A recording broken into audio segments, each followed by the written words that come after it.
Hello दोस्तों, आज हम विक्रम और बेताल की कहानी का भाग 1 शुरू करते हैं। विक्रम ने बेताल को पेड़ से उतारकर अपने कंधे पर रखा और जंगल की ओर चल दिए। जैसे ही वे कुछ कदम आगे बढ़े, बेताल ने अपनी पहली कहानी शुरू कर दी। हे राजन, बेताल ने कहा, अगर तुमने इस कहानी का सही उत्तर नहीं दिया तो मैं तुम्हें छोड़ दूंगा और वापस पेड़ पर लौट जाऊंगा। सुनो, कहानी कुछ यूं है।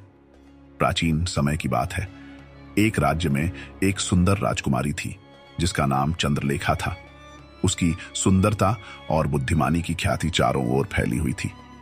चंद्रलेखा का विवाह करने के लिए 3 राजकुमार उसके राज्य में आए। सभी तीनों राजकुमार सुंदर, वीर और ज्ञानी थे, लेकिन राजकुमारी को यह तय करना मुश्किल था कि वह किससे विवाह करे। राजा ने अपनी बेटी से कहा, चंद्रलेखा, तुम इनमें से एक को अपना जीवन साथी चुन सकती हो। परंतु चंद्रलेखा के लिए यह निर्णय आसान नहीं था। उसने सोचा कि वह समय आने पर ही इस निर्णय को करेगी। एक दिन एक भयानक घटना घटी। राजकुमारी की मौत हो गई और राज्य में शोक की लहर दौड़ गई। उन तीनों राजकुमारों ने भी यह समाचार सुना और शोक में डूब गए। पहला राजकुमार, जिसने राजकुमारी से सच्चा प्रेम किया था, ने उसकी अस्थियां इकट्ठी की और एक गुफा में जाकर तपस्या करने लगा। वह उसकी यादों में खो गया और अपने जीवन का त्याग कर दिया। दूसरा राजकुमार, जो चिकित्सा शास्त्र में निपुण था, ने अपनी विद्या का उपयोग करके कोशिश की कि वह राजकुमारी को जीवन में वापस ला सके। उसने दुर्लभ औषधियों की खोज की और हर संभव प्रयास किया कि किसी तरह चंद्रलेखा पुनः जीवित हो सके।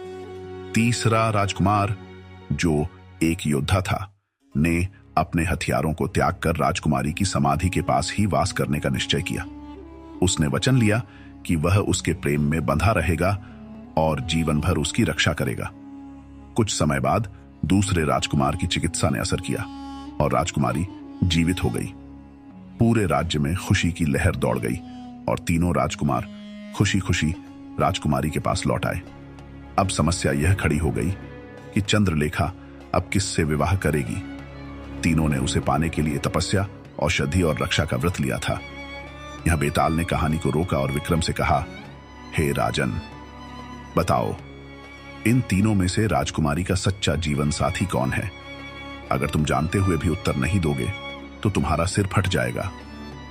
विक्रम ने कुछ क्षण सोचा और फिर उत्तर दिया, बेताल, मेरा उत्तर है दूसरा राजकुमार।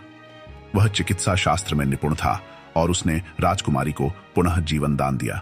यही उसका सबसे बड़ा योगदान है। वह ही उसका सच्चा जीवन साथी होने का अधिकारी है। पहले राजकुमार ने केवल अपनी भावनाओं में बंधकर तपस्या की, जबकि तीसरा योद्धा भी उसकी रक्षा में लीन रहा। लेकिन दूसरा राजकुमार वास्तव में राजकुमारी के जीवन का उद्धारकर्ता बना, इसीलिए वह उसका सही जीवन साथी है।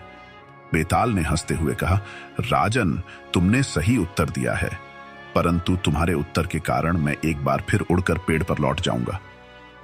और यह कहकर बेताल हवा में उड़ गया और पुनः उसी पुराने पेड़ पर जा लटका। विक्रम को क्रोध तो आया, लेकिन उन्होंने फिर से दृढ़ संकल्प लिया और बेताल को पकड़ने के लिए वापस पेड़ की ओर बढ़े। Thanks for watching.